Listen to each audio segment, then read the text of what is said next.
tout le monde est là, au monde. Parce que la ligne a été amen. Et là, nous avons bien dit que ça y est. Nous sommes pour la ligne. Tout le monde est est-ce que vous avez et aussi ma président, nous avons beaucoup de gens qui ont eu aussi la note. Il y a aussi la vie à l'époque. Il y a aussi la paix. Et ça pour la Yomoko. Mais là, nous sommes dans l'état d'esprit de la Moka. Aïe, à côté de notre capitaine, à Biki. Il y a Yopel, nous sommes dans le dépôt, dans l'ambassade de Cameroun à Tanaï. Il fait la grâce à qui il veut, où il veut, quand il veut. Nous sommes allés au blocage du Cameroun, nous sommes allés le temps de Dieu. Amen. Nous sommes allés le code de Dieu. Alléluia. Amen.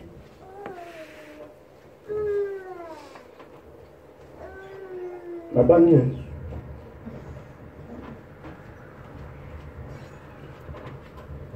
Tolobi sur Kobo. Tu as 42? 42 à l'opinion. Et ils dirent à la femme, ce n'est plus à cause de ce que tu as dit que nous croyons, car nous l'avons attendu nous-mêmes et nous savons qu'il est vraiment le sauveur du monde. Amen. Et là, pour yo l'obité, tant yo l'obaki na l'autre, qui n'est pas kota la bisomoko. Bisomoko to yo qui n'est pas l'obité, quand tu écoutes de qui a solo moto, il faut dans la ligne le sauveur du monde. Alléluia. Donc dans Marc 5, 27. Vite. Marc chapitre 5, verset 27, je lis au nom de Jésus-Christ. Amen. Ayant entendu parler du Christ, elle vint dans la foule par derrière et touchant son vêtement. Amen. Bandela malade. Ayant entendu parler du Christ, elle vint de la foule par derrière et touchant son vêtement. Alléluia. Alors, moi, si mon collègue a un problème local. Alors, moi, si mon collègue a un problème local, 12 ans, il y a hémorragie. Il y a des hémorragies spirituelles. Au bout de la tango molai, na motema na yo ya kozuka. Makila bi makala motema na yo. À cause d'un problème moko boy. À cause du kambu moko basala yo. Ezokisa motema na yo. Ti lelo yo kaka passe ya problème wana. Et là qui na mwasi moko pe asala 12 ans hémorragie. Et papa Yuda lokola batata mobeko. Basi tango na makila na basanza na bango bafanda ka pembe na mibali te. Bapusa na kate. Mais est-ce comment il a sanza moko lokola ya avis et comment qui est éternel. Donc a mitaki à 41 na comment qui dit banda ya bato a ko vendre na bato te. Mais la femme samaritaine malgré ba éloigné qui na bato avec qui informé qu'il y a un monsieur qui sauve. Avec qui informé il y a un monsieur qui n'est pas naïe au Kobi qui sama. Et mais la femme là, la carte naïe se disait, c'est ça, me dit qu'il y a un tukanga. Jour où na kolekana, ngana kokini. Jour où na kokena, na posa te ki atalanga. Le kola la li Zambé, c'est que oya ye nyonso, et ça pour Zambé. Le jour monsieur wana akoya la vie nanga, ndeza mukolo o ngana za kopika. Alléluia. Et bien vous allez à opportunité en gros. Opportunité en gros là liboso na yo. Mais olingi opikate. Olingo saisir la moté. Habitude kaka. Alléluia. O mesani na lobaka boy. Ba mesana kana nzambe te. Balobi et a entendu parler de Jésus. Elle vit dans la foule par les derrière et touchant son vêtement. Amen. La 28 balobi quelqu'un, elle disait si je suis seulement si je suis seulement touché ses vêtements, je serai guéri. Dans la mouton, elle a informé que Jésus habite Isaka. Jésus a allé sauver. Jésus a allé mort en Zambé, dans Batini pour la copie qui s'abat tout. Mais tant qu'on a avant qu'il n'ait pas Jésus, a fait préparer. Donc, nouvelle Oya Yokaki et Botini Katna, il a engendré confiance. Comment il a confiance dans Zambiwana? Confiance sur les condiments. Andimaki Nakutu, Ami Lobeli Moko, Ataya Simbingate. Maintenant, il suffit là, si Mara vêtement naïe, je serai comment? Je serai guéri. Amen. Est-ce que tant que yo ou takananda kula yo, oye liboso ya Nzambe état d'esprit nini yo ozalaka nango. Tango otelemaka na 3h du matin obondela état d'esprit nini yo otelemaka nango. Okomaka folle ozobondela Nzambe après kobondela obandi so banopesa banyongozi ebele oyo na kosuka wapi angaye bible lobi inquiétude na yo ekobakisela eloko moko te. Tika komitumisa no pour rien ozobenga bamaladi ebele batension ofele ozokomi mokolo ozoréduire bajour na saa moi yo moko eloko tout problème tout ezalaka na solution. Même les païens le savent que likambo nyonso tout ezalaka na solution. Et bon à combien plus fort yo mwana na Nzambe un petit problème okomi liboma. Un petit problème au lobby Nzambe azalaka to azalaka te okomi kanda okomi souci. Wapi Nzambe siko yo bondela kaza wapi? Amen. Mais moi si oyo amona kitende yo na to mona yete ayoki kaka akomi na confiance koyoka wana information wana que Jésus a dobi kisa et boti confiance kat na ye. Combien de fois la lobaka loko zali Nzambe et loko moko te la vie impossible pas na yono yo zali Nzambe ceux qui ont lobi likambole ko kisama ozali prince. Combien de fois? Soko za na église on dit maka. Soko za na ndako on dit maka likambona on dit maka te. Ou soit ceux qui ont un problème yete on dit maka. Mais si le problème est on dit maka te. Au beau sali ko zali Nzambe. Muso ya babi likambo na bisango papa te papa likambo akokango te. Likambo na bisaka papa likambo ata poni likambo ko yebisa papa ya yebi. Likambo fo médecin na yebisa ye. Papa fo yeba te o yeba ya papa te. Amen. Mais ça ko décevoir pire. Ngala kokufa. Médecin kokufa. Mais muso na d'autres informations na ye akokufa kate. Po ya longa liwa. Ala question peke soko zananga. Ata okufi lelo mais lobo sala nini? Okosekwa. Mutu wana nini abakisaka oye. Parce que liwa ezali prophétie. Liwa ezali pona mutu nyonso tu. Mais ya lobi na oke soki bapesa biso ye balobi oya yambi. A okufa te mais ozwa bomo nini ya seko. Usiko watu basala kama mabe basala kama sulu. Bakozala na kati ya moto pe ya seko. Moto ya été okokaka te. Sikoyo ya enfer okoka. Soki na Kinshasa basimbelo munanga mai esui kaka bolo. Il fait très chaud ici. Il fait très chaud. On a petit moment ya moke asimbelo mai. Sikoyo moto alifelo. Moto enfer eleki wana. Amen. Et moi so milo mela kike. Ata ya simbinga te. Mais soki nga na simbi kaka elamba na ye nga na kobika. Amen.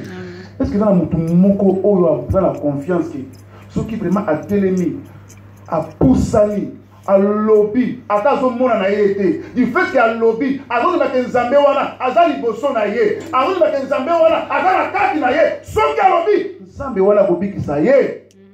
Et dans la mutu moko a kati siko za wana. Amen. Moi si on a un obstacle monsieur de la qui foule. Faut bien aller moi si coûte na ikina na ko ma place sur na te. Na poste ta mona nga po foule ya limu ndeni mais nga na ko simba. Alléluia. Pour ça na. Dans la verset là dit Walobi 28 Walobi. Car il disait si je puis seulement toucher ses vêtements, je serai guéri. Venez. Au même instant, la perte de sang s'arrêta et elle sentit dans son corps qu'elle était guérie de son maladie. Tant que moi, je suis en confiance dans la vie, ma confiance dans la vie, la foi. Ferme assurance, à Yoki, va informer, à comme une assurance. Qui était mouton dans les Zambé. C'est que nous sommes et là, bon Zambé. Nyonso ya Nzambe mutakobika kaka pona kwanga te to pona lipa te kasi na maloba nyonso ya Nzambe.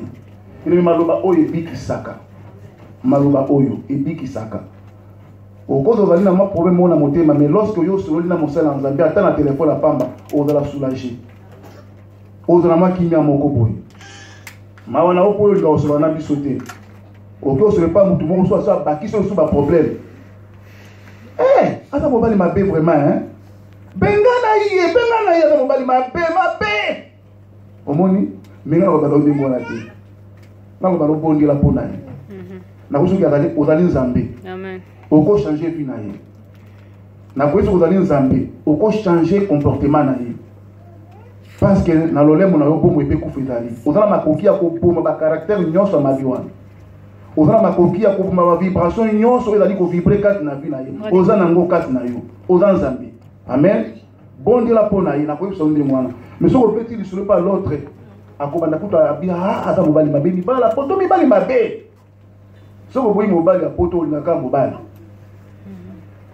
soko boyi mobali olinga nani wana komile bien olingaka mobali donc mobali kaka mobali soko boyi mwasi olingaka mwasi là soko monia pire azali le code de Dieu le bingana kingisi bino yo divorcé c'est là okuta na ko ata mabe kolika kokumu rekete bien ngaye fora nango tazaki na bien fora omoni okumu rekete fora tazaki na bien et mo soki boye mais fora nanga tazaki na bien okumu regretter okumu ni lokola mwasi oyo okobengana susu obengana lisusu je vous donc 15 divorces na mwana mutu moko na biso atala 19 fois be akabwana basi na moninga moko atala kape émission bona ba YouTube kombo ne kinga afilma katala ba émission ba YouTube 19 fois akabwana basi to tous les jours de vie ka basi on ba mabe on basa pas habiter yo to mabe comment 19 fois akabwana na basi on a un problème na vie na yo ya li poso to comprendre yo ya mi balé to comment douter mais ya mi ça c'est comme compliqué mais la femme samaritaine 5 maris. C'est qu'il y a un problème dans la vie. Alléluia. Moi, sur le bis, ceux qui ont un simbi, qui ont un simbi, qui ont un simbi, asalini. Abiki. Bien aimé, na kati na yo nzambe azali. Ozala nzambe. Awe na osala. Bakobetela bango musique na bango, bakosala makambo lingi. Yango te Jésus afana ka awa. Parce que bato baposela ki biso pe état d'esprit na bango te. Bato mosusu basala makambo bango toyebi oyo bazali te. Toyebi ke awa bana nzambe nde basanganaka tondimi ndenge wana. Mais bakolo sale oyo bakolo nango vraiment est-ce que baza bana nzambe? Biso église te oyo tosalelaka biso awa. Mais bakolo bâtiment oyo baza bana nzambe? Amen. Mais yo nzoto ezali temple. Esika molimo nzambe evandaka. Omoni avantage na yo. Esika molimo nzambe evandaka. Est-ce que nzambe akoli esika molimo na evandaka esamba? Tadi ndenge oza wana soki okangi misu na yo ata na kati ya train ata na kati ya voiture na yo oza na confiance na nzambe wana nzambe akovisite même na kati ya train apesa solution. Nzambe akovisite même na kati ya douche na yo abikisi yo. Les dix lépreux oyo ezalaki en cours de route balibaki lekomi moni c'est pas baprêtre mais bakomaki kutu kuna te lokola batosaki bazalaki na confiance na maloba Jésus en cours de route bazalaki nini guéri. Alléluia. Il fait la grâce à qui il veut, où il veut, quand il veut. Bisika alingi abikisa kobikisa yo ata na matanga akoki kobikisa yo ata na kati ya fete akobikisa yo ata na matanga akobikisa yo. Alléluia. Et tu peux comprendre ngani. Et 35 balobini. Jésus connut aussitôt qu'en lui, Jésus connut aussitôt en lui-même qu'une force était sortie de lui et se retourna au milieu de la foule. Il dit, qui a touché mes vêtements? Amen. Jésus batembele ba osimbaye. Bataki osimbaye na kata foule. Lorsque moi je suis en simbi, na confiance wana, na kondima wana, na état d'esprit wana. Rabbi, Jésus alobi a senti mutu moko simbi. C'est-à-dire, à ce par rapport à nini force moko kati na ye epimi. Est-ce que là mutu moko za na mwasi moko to bobali moko za na makoki ya kolongola force moko kati ya Jésus lelo. Pendant 3 jours, oh, il y a mutu moko ki kolongola eloko moko na kati ya Yesu. Azati ya mwazo ni matin. Azati. Azati. Alors, la question, est-ce que dans la mutu moko, à qui kolongola eloko moko kata Jésus? Amen. Parce que les cambo ont Luka. Problème aux Luka. Il a kata Jésus. Les cambo ont gagné Luka. Problème aux Luka. Il a kata Jésus. Est-ce que dans la mutu moko qui ko simba Jésus dans la kondima pendant 3 jours? Amen. Tout le monde a dimanche pour la télé ni on peut attaquer les monnaies dans Zambé. Amen. Alléluia. J'ai dans le but mutu moko a simbi vêtement ngai. Parce que là qui maloba oyo moi si on a le baki. Ceux qui a simbi vêtement naie, je serai guéri. Est-ce que vous avez dit que nous avons dit que téléman a coin ndako na ngala lobby na cause de solution à problème oyo? Est-ce que vous avez dit que pendant 3 jours oyo na do tsaba il est mis na ngala défi na do relever défi oyo na do solution na problème na ngala azali? Amen. Faut dans la détermination, décision na yo. État d'esprit oyo kana oli boso na Nzambe, nde Nzambe osala nini akosalela yo. Mais yo mo cause pas Nzambe lokola habitude, lokola coutume. Bakene pas Nzambe lengo na te. Mukolo na likambo nango liboso na Nzambe. Mukolo na mukolo eza na likambo nango epa ya Nzambe. Nzambe aza moto komisana na ete, baka chaque jour ba mesala ka Nzambe. So comme si Nzambe habitude okotikala ka komona sur le boko Nzambe te. Bato ba mesala Nzambe, ya ba komana ni normal, ata sali mabe na ye. Aosala masumu na ye, aota mon avis à désordre, à débauche, à fornication, aomona ngo normal, Nzambe ami na ye. Pour muto comme ami en Nzambe, il faut que muto to sakaka maloba na Nzambe. Osala kaka oyo ezali volonté en Nzambe, wana okomi ami de Dieu comme Abraham. Mais ne pense pas que vous mena makambo ko sambela nde okomi ami de Dieu, non, okomi kosa. Soko banga kan Nzambe makasi. Volonté en Nzambe makambo to mona ke yo po lekisi, on commis ami de Dieu, comme Abraham, à l'Ekisaki. Car moi, on a un mot à qui le copesa. Yo, 10 millions de coups de salaire, oui, parce que la donne 10 000 coups, 10 000 coups de mati musika, offrande coups de likambo. Likambo, mon pracommando. En Christ, je crois que mon pracommando en Christ.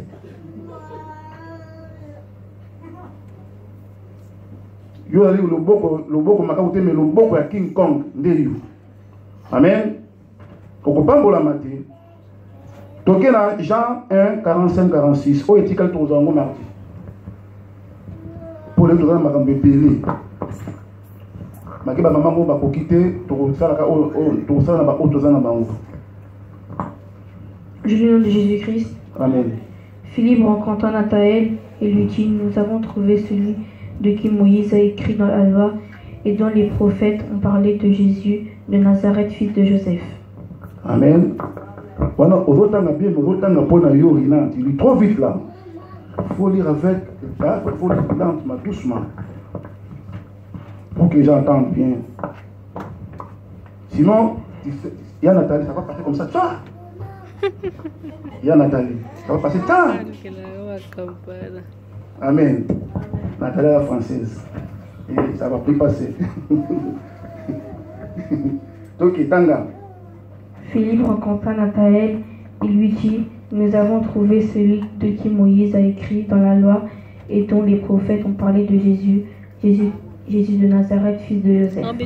Amen. Alléluia.